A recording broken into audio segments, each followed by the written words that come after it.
to introduce our speaker right now. I hope everyone knows your Enneagram number, because that's what she's going to be speaking about. She is known as the Unstuckologist, Jaime Gordon.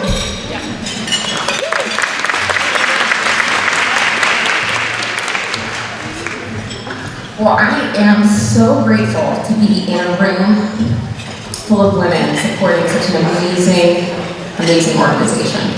So, yay, you guys.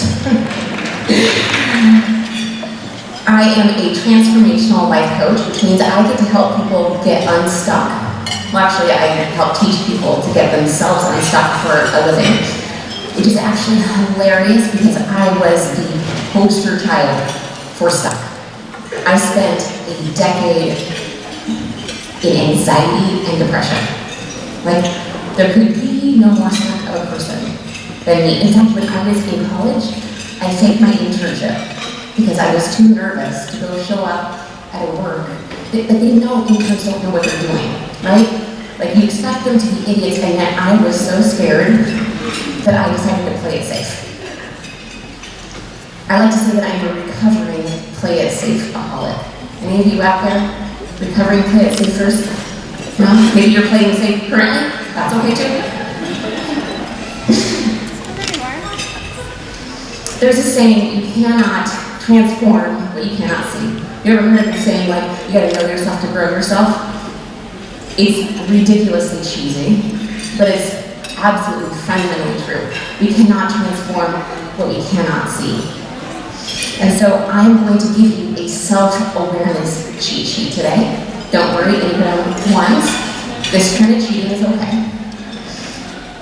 You are going to learn in the next 27 minutes, if I can stay on time, how to be curious, compassionate, and know parts of you that you didn't know before, know things about other people that you didn't know before,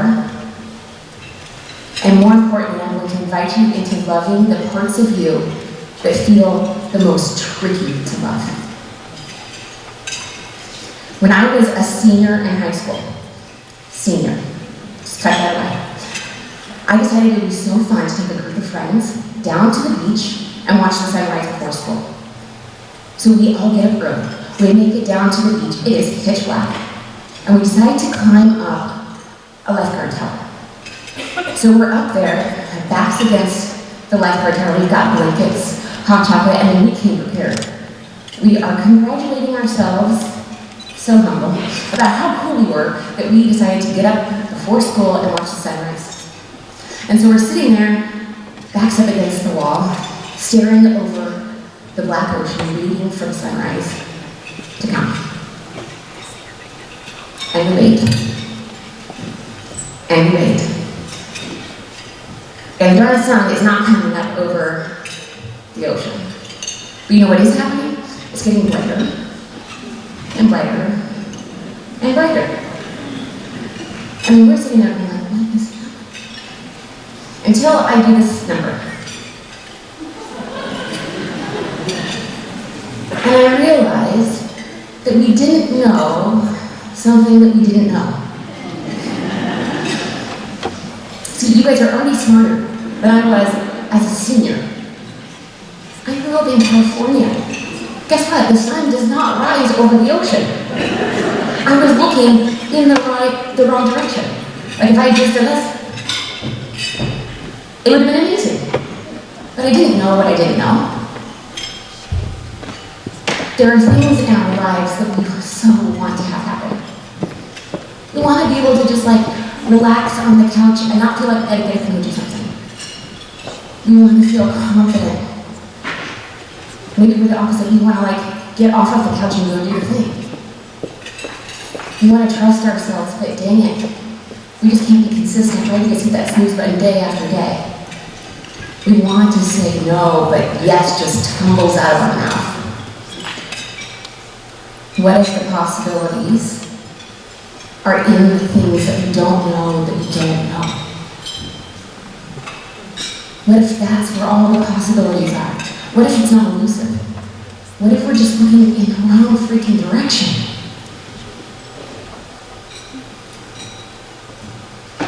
So the Enneagram is a personality model. And we're going to use it to try to see things that we don't know that we don't know. Fantastic news, right? This is stuff that you're going to learn that takes forever to actually discover on your own. I'm going to just be like, here's a cheat sheet. There are 9 basic personalities of the Enneagram.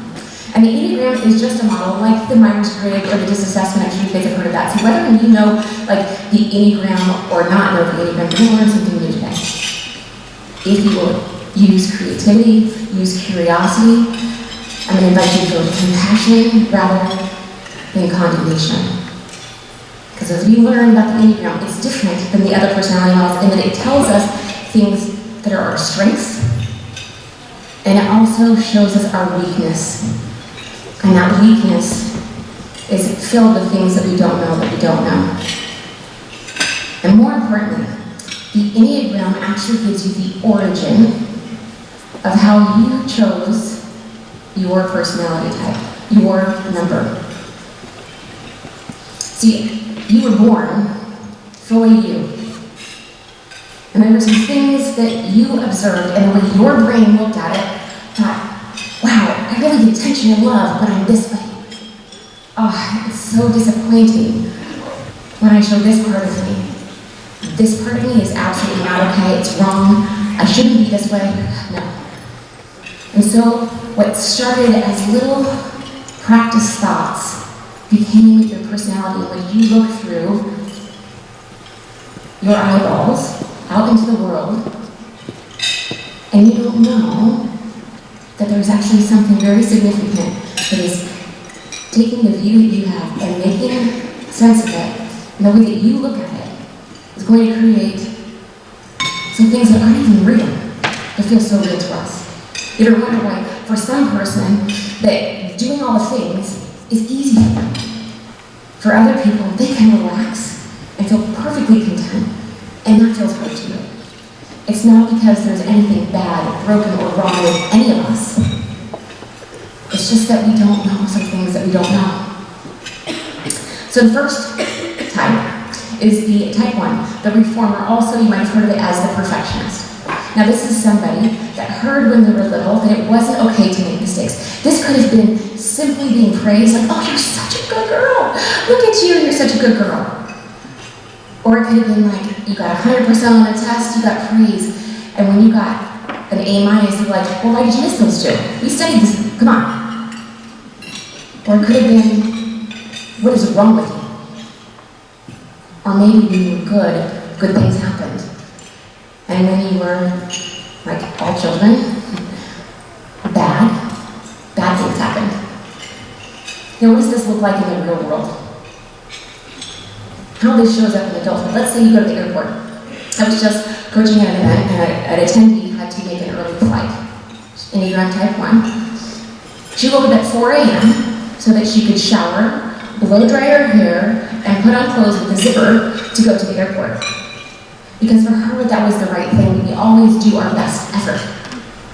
Now, how many of you actually do not do, like I basically roll out like in basic pajamas to go to the airport. If I gotta get up for a 4 a.m. flight, there is no makeup on this face. But for Enneagram 1, it triggers that it's not okay to be bad. For family pictures, they are the person that will iron all the clothes.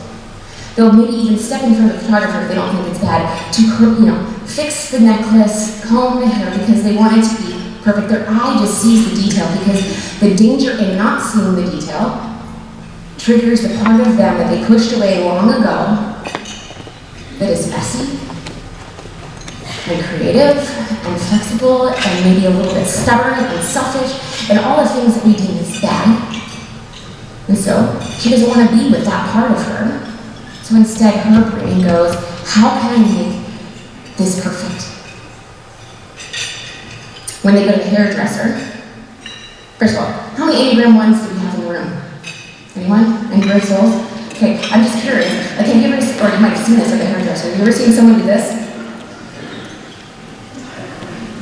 To see if their hair is even? Because it needs to be perfect. And if they don't think that it's okay to do it in front of a hairdresser, you can bet your bottom dollar they went home in the mirror and did one of those. For Christmas, the Enneagram 1, whether they wrap their presents 3 weeks early, which in all likelihood they probably did, or if they're up till 6 a.m. wrapping the presents, they're not going to cut corners because I need to be best effort. I need to be perfect. So they will crease the wrapping paper, they will write the cute little tag, and they're going to use their good scissors for the paper. How many of you know that there's different scissors? Enneagram 1s do, right? There's like kid use, everyday use, wrapping paper, fabric scissors. Do not use fabric scissors on the paper. Am I right? See, the Enneagram 1 thinks that their sunrise is actually in pursuing perfection. They think they're going to see the sunrise if they can just be good, and so they walk this tightrope of perfection, and guess what? It's a game that has no winner. It's impossible. So the sunrise is never going to come on. But what if, for the Enneagram 1, their sunrise is actually in embracing that messy part of them? So that when their husband says, hey, why don't you come in and watch a show with me? Their reply is, I would love to. Rather than, well, I'd love to, but the dishes are just going to be waiting. Yeah, I know that happened. I'm sorry, I got a little wardrobe malfunction. The sunrise is embracing the part of you that is imperfect, because the part of you that is imperfect has the play, has the creativity, has the flexibility, all those things that would take your shoulders from up here to down here. But don't be mistaken, it is hard, painful work. Because you're fighting against a story you believed long, long ago that is deep down in there. The Enneagram 2 is the helper. Now, the helper absorbed a message long, long ago that it wasn't okay to have your own needs. Maybe you heard, you're such a burden. You're too much. Like, tone it down. Maybe you wanted things as simple as, like, you go to Target and you wanted a toy. And you're like, no. Why do you always ask for things? Or maybe it was as simple as being praised for helping. Oh, you're such a good helper. Everybody else notices, what a good helper. And so you go, oh, it's so good to help. It's not okay to need and require things from me. And so you take the part of you that actually has needs and desires and wants and can meet them directly, and you turn the volume down to where you don't really see them like my needs in the first person. But what you did do is you turn the volume up on seeing other people's needs, which gives you like a magical superpower of being able to see when someone needs something. Your gift-giving abilities are amazing. So what does this look like in the wild? In the wild, at the airport, you have like this spidey sense for someone that needs your help. Like, there could be across the concourse, there could be someone looking at that screen that tells you like where your flight is, and it's like, can I help you find it? Do you need me to walk you to the gate? They are the person that is like holding a stranger's baby, so the mom that's traveling by herself can go to the restroom. When they do family pictures, they've got Skittles in their pockets, right? They've promised, they're bribing their children so that they can do it. They have promised something to their husband if he'll behave, right? They are meeting the needs of the people, and they will be adoring the photographer and making sure that they feel seen and known. At the hairdresser, even though it has been 12 weeks since they've seen each other, Enneagram 2 will remember to ask the hairdresser about her mother's knee surgery. Even while she's doing that, she will be like handing the foils to the hairdresser, as if the hairdresser is not used to doing anything. Let me help you, right? I don't. Anybody else do the foil thing? I've seen it. Why? Because they think that their sunrise is in helping. They think their sunrise is in meeting other people's needs, and if I can go outside and meet all of their needs, guess what? I still have needs, right? So if I go outside of me to meet the needs, maybe it'll ricochet back on me. So I'll go outside, meet your needs, and maybe I'll get some of my needs met. And remember, there's a part of me that feels like a burden to love, like too much to love, so guess what? If I can do more, help more, be the yes man, gosh, I don't have to feel like a burden. I've evened out the equation. I want them to love me, but I will settle for them needing me. And if that needing me feels good because they won't leave, I've secured myself the connection, because deep down I'm afraid that the part of me that has needs is unlovable. So their sunrise isn't actually there. Their sunrise is over here in the very hard work of allowing yourself to turn the volume back to a point of balance. Being able to see, what is it that I want? What is it that I need? Can I get that for myself? Who can I ask? Yes, I will take that meal train. It is allowing yourself to be fully embodied. It's okay to have needs. I'm not too much fluff. The Enneagram 3 is the achiever. The achiever grew up with this idea that they aren't inherently valuable, but what they do sure is. So this might have looked like being praised for that soccer goal, or look at what a beautiful picture you did, A+ student, oh, ASB president, good job. And so we externalized our value and put it outside here. So the part of you that has all sorts of feelings gets shoved away because in order to feel valuable, I have to keep producing. And guess what gets in the way of productivity?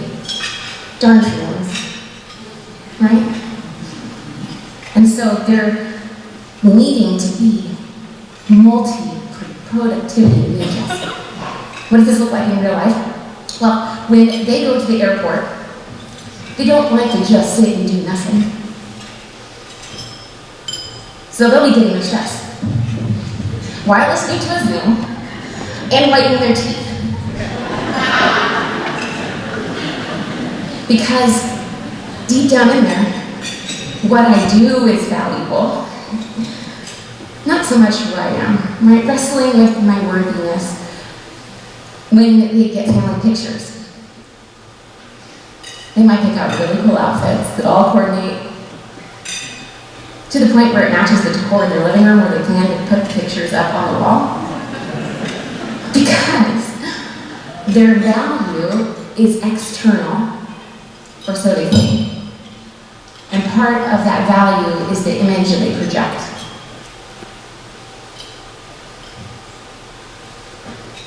Technical difficulty in a second, folks. When they go to the hairdresser,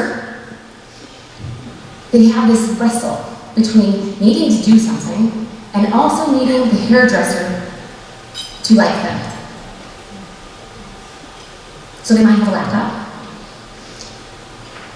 Meanwhile, trying to give the version of them to the hairdresser that the hairdresser will find pleasing and admirable. At Christmas, sorry, 1 second. There we go. At Christmas, they will, good grief, turn it on. There we go. At Christmas, when their child brings home that little ornament that they made, and it's so cute, it's like a paper plate size, and you're just like, awesome. It will start out maybe on the tree, but then right to the wall. Or maybe you have like totally given up on that part, and then you have like 2 trees, you have a pretty tree, and then you have the kid craft ornament tree. Anyone? I mean, I know. I'm guilty. I have one. Yeah. They think that their sunrise is in creating a never-ending list of accomplishments. That after the next promotion, after I crush my to-do list, after I lose the 10 pounds, Botox my face, that's when my sunrise is going to be. That's when it's worthy. And I'll let you in on a little secret. Worthiness isn't negotiable. Have you ever met a human that isn't human enough? that doesn't deserve to have air in their lungs. You may have met broken people, hurt people, but I've never met one person I go, you're not worthy to be human. Your value is inherent. So the sunrise for an Enneagram 3 is not in all productivity. It's actually embracing the value within. Being able to offer what is real for them in the moment to people, so that when they love them back, they don't go, oh, they're only loving me for my stuff. They're only loving me because I look good. They're only loving me because I'm really smart. They can offer themselves, warts and all, and when they come back with belonging, they go, it's because I'm inherently valuable. The Enneagram 4 is an individualist. Some people call them artists. They're very creative. They are the most complex of the personality types on the Enneagram. They are a wrestle between too much and not enough. It leaves them feeling like there is something inherently wrong or missing. They don't really have an identity. And so it can be very confusing. So they go into a search for who they are, wanting to belong and yet absolutely not wanting to belong because they need to be unique. And so there is this tug of war constantly happening with a type 4. What does this look like in the wild? When they're at the airport, they can be sad while heading to their family vacation because that means the vacation is going to be over. They want to go on vacation, they're happy, but yet there's that paradox of the push and the pull. It's very complicated. They can be walking past a gate, heading to Disneyland, right? They're going to go to Florida. And they can be walking past another gate that's going to Paris, and they will have a longing to go here and a little disappointed to go there. They can imagine an entire vacation, they're picturing their own bike, they've got the baguette in the basket, they're drinking wine, they kiss somebody under the Eiffel Tower, all in 10 seconds. They're incredibly creative, and it creates this, what I like to call the book movie syndrome. How many of you read a book and then watched a movie? Is the book better than the movie? Always. The Enneagram 4 is so creative that what they imagine will be is so fantastic that real life pales in comparison. And so there's this sense of disappointment lurking around every single corner. They turn inside in their imaginary world. So a family pictures, because they want to be unique, right? They don't want the proof of life picture, right? They don't want this. They want something aesthetically different. They may want pictures where their hair is flowing back and forth. They may want pictures of their children where it's just like the back is up on the wall because it's unique and different. When they go to the hairdresser, they will love when they do a shampoo. They'll love the smell of it, the romance of it, but they might be disappointed because the hairstyle that they went in for didn't give them the sense of identity that they thought it would. At Christmas, because they're so creative, and really the paper that is mass-produced isn't going to really make them feel like it's there, they're probably going to make their own paper. They think that their sunrise is over here, and being so unique that they can't possibly fit in. I have literally been in a room with Enneagram 4s who have told me, I don't feel like I really belong. I have deep conversations, but I don't really feel like I belong. And you're in a group, and guess where the Enneagram 4 will be? All the way over here on the couch, petting a cat. I just don't belong. I don't know why everyone excludes me. Because in their mind, there's something wrong with me, I better make it so. So their sunrise isn't over here in seeing where things aren't, believing that there's something fundamentally wrong with me. It's actually embracing the beauty that the identity is already there. You already know who you are. But accepting it, loving it, turning from the inside where that deep creative world is, turning it out and offering it to other people, seeing other people, which they're very good at seeing other people, but seeing other people and not making it mean something is wrong with them. That's where their sunrise is. The Enneagram 5 is the investigator, also called the observer. They are somebody that grew up with this idea that the world is not a safe place. They don't have what it takes. They're not going to hack it in the real world. This could have been a home in which there was a lot of scarcity, not enough, maybe not enough actually, like food or attention. Or maybe they had a parent that was, instead of neglectful, very intrusive. And so the world not being safe, they retreated into their minds, where they could prepare to be safe in the world, learn the information, so they wouldn't be left lacking in the world. So they struggle with a sense of scarcity. Not enough this, not enough time, not enough money, not enough talent, not enough knowledge. What does that look like in the wild? When they go to the airport, now remember the world, sorry, this guy. The world is a scary place for an Enneagram 5. It drains their energy. And so a lot of times they actually don't even enjoy being like here. They may not enjoy this necessarily, but they'll go home and they'll enjoy it then. Because it's safe to enjoy it there. So I was at the airport, I saw this man walking, and he had his earbuds in, the wired kind. And you know, this is a symbol, don't talk to me, right? I've got earbuds in. Only the cord was just dangling there. It wasn't connected.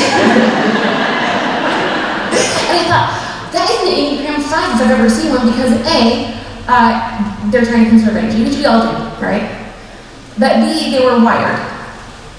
Now, Enneagram 5s kind of fall into two different camps. Those who believe the world is not safe and they are working to prove it, they believe in the conspiracy theories. And then those who do their knowledge to prove, no, the world is safe, and so I'm going to disprove all of the conspiracy theories and they go over here. So one of my best friends is an Enneagram 5, and every time I talk to her on the phone, she asks me if I have my cancer pods in my ears, the wireless ones. That's how you know we have an Enneagram 5. They believe that the AirPods are actually super dangerous for you. So here he is, dangling. That's what an Enneagram 5 does at the airport. When they get their family pictures done, they probably are going to wait between family pictures. They're not necessarily going to desire to do them every year. One, because really what floats everybody else's boat doesn't necessarily float the Enneagram 5's boat. Also, the idea of having their pictures and sending a Christmas card feels a little bit exposing to put their pictures of their kids out into the world. An Enneagram 5 at the hairdresser is probably going to wait a long time between hair appointments. Like, I don't need a haircut. So they might go a year between getting a hair done. Not because they're trying to hoard their money, but also, like, there is that sense of scarcity. But also because sitting in the chair with the hairdresser is like a dream fest for them. They'll bring a book, or maybe share a little bit about something that they're interested in, but they will leave not needing to be around people for the rest of the day. The Enneagram 5 at Christmas is going to be using the gift bags they've been using for several years. Like recycle, reduce, which is normal, we all do that, right? Except for the Enneagram 5 will actually take up the crumpled tissue paper and like smooth it out and use it till it's not usable again. So the Enneagram 5 thinks that their sunrise is actually in the retreating and withdrawing from the world that's unsafe. They think it's in more knowledge, logic, what's the point with emotions that just get in the way. They think it's there.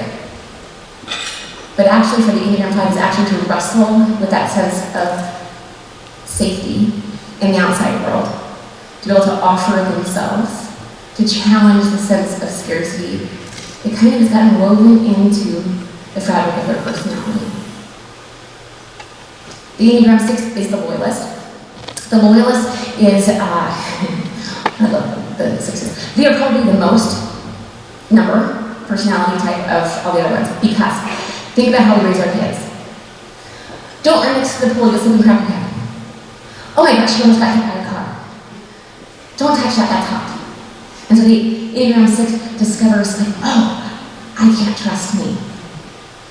And so they turn down the volume on their internal guidance system, and they turn the volume up on what other people say, and they think, how can I create a sense of certainty and safety in my life?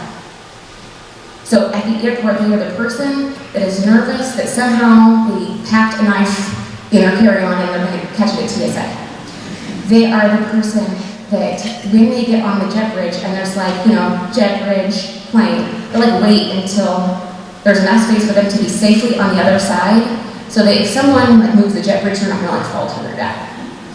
They are the person that when they're in the public restroom, they take that like 3 squares that hang there, and they actually tear it off and like throw it into the trash can because they're not sure if someone contaminated those 3 squares. You're laughing because you do it. That's why. When they go to family pictures, they're concerned, like the photographer, like, do you back this up? What happens if like, can I get the digitals? Because I could put it up online, what if we have a fire, can I get those pictures?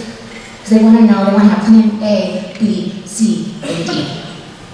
When they get their hair done and it starts to tingle, they'll have to ask the hairdresser, like, okay, is it supposed to tingle? Okay, but how much is it supposed to tingle?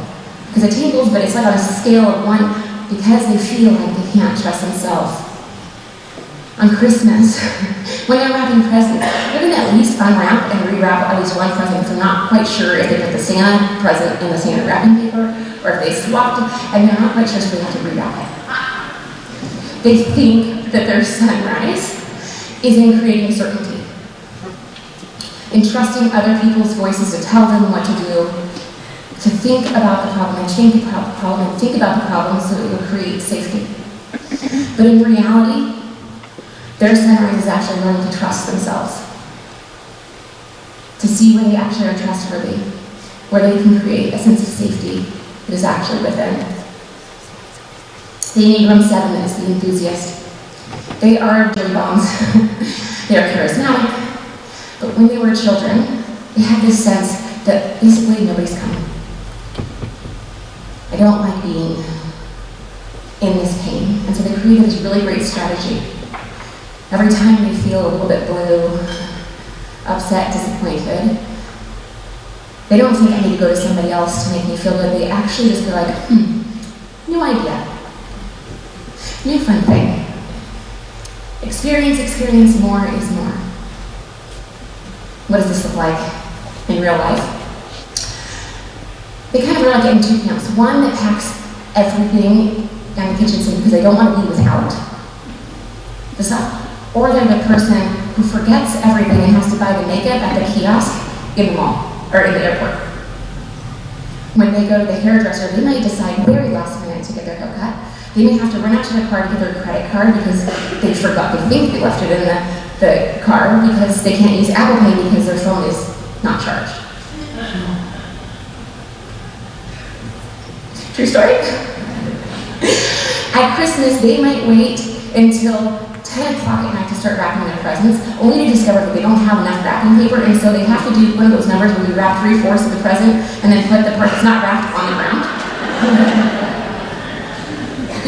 So they think that where their sunrise is over here, in more experiences, more fun. I don't need to be with any of my hard emotions. They think they're riding a roller coaster, but actually they're riding a train of all good feelings. Because the roller coaster actually comes in experiencing the depths and the valleys. So for the Enneagram 7, where their sunrise is in actually being able to let people in and support their heavier emotions. Step back, actually learning to feel their heavier emotions. The Enneagram 8 is the challenger. They grew up with this belief that it is not okay to be weak. I have to protect myself. So whether that was, that's right, you're such a tough girl. The girls don't cry. We do tough things. Or whether or not there was actual danger that you were put in and there was nobody to protect you. So you decided, well, screw that. I will protect me. What does this look like in real life? When the Enneagram 8 is at the airport, they are frustrated to no end that we have not figured out how to freaking load a plane in under 30 minutes. They're like, give me the keys to the kingdom, I will have this thing turned around in no time. If they are sitting in an aisle or window seat, you can bet your bottom dollar they have taken residence on both armrests. When it dings, guess who's standing up? At the hairdresser, and I had to verify this with my hairdresser because what I imagined what would happen, I had to actually verify this was actually true, and she said it was. When the hairdresser is doing your hair and they can't quite get it the way that you want, you might actually just take the curling iron out of her hand and fix it yourself. At Christmas, you're not fiddling around with a bunch of wrapping papers. No, gift bags, boom, boom, boom, done. So the Enneagram 8 thinks that their way to their sunrise is by being cutthroat. They're great champions of other people. Please hear that. But about not letting anybody in to see their very tender, inner gooey beanie baby inside. There's this protective armor. Their sunrise is actually in allowing themselves to be helped, to be vulnerable, to be emotionally cradled by the people in their lives. That's where their sunrise is. The Enneagram 9 is the peacemaker. They believed that it was not okay to assert themselves. That other people's needs, wants, they just were more important. So they believed that their presence didn't matter. What happens is they turned their volume down on their assertiveness, on their own point of view, in order to notice what was so valuable about these other people. And so the 9 is really good at seeing everybody else's point of view and has a really tricky time asserting themselves. In fact, when they try to assert themselves, there is a sense of inner terror sometimes. Because it's other people are more important. If I assert myself, I might be the enemy. So what does this look like? When they go to the airport, they're probably going to be in close to almost pajamas. Neck pillow, blanket, we like to be comfortable. I'm an Enneagram. And when we are sitting in that center armrest, there's a good chance that our hands are in our lap and not actually taking up the armrest because someone more assertive is on that side. When we go to the hairdresser, and the hairdresser asks you, which side do you cut your hair on? We'll say, oh, the center, but what do you think? I don't know what you think you can do right, and we'll defer to them. Because after all, they're the expert. When you're at a restaurant and the waiter comes to take your order, the Enneagram 9 will say, oh, you go first. And wait till, I don't quite know what I want yet. Because decisions become very, very difficult if you're used to not asserting yourself. Preference becomes really hard to tack down. At Christmas, the Enneagram 9 will have tried to get what each person wants on the gift and is really worried. Really worried. And they're not going to be happy with what they got. So they might even go over budget because they want to deal with the conflict. And when they wrap presents, they like to haul off into a room and watch a Christmas movie because then they get to have the preference of what they like and have really good reason for what they're doing. So they think that their sunrise is going to come over here where they can just avoid all the conflict. Where they can just be passengers in the drive of life. But actually for the Enneagram 9, their sunrise is over here. Embracing their strength, embracing their preference, being able to share a point of view that feels authentic to them. See, none of us are immune from any of these messages, right? It doesn't matter what your personality type is, you probably can connect to a little bit of them, right?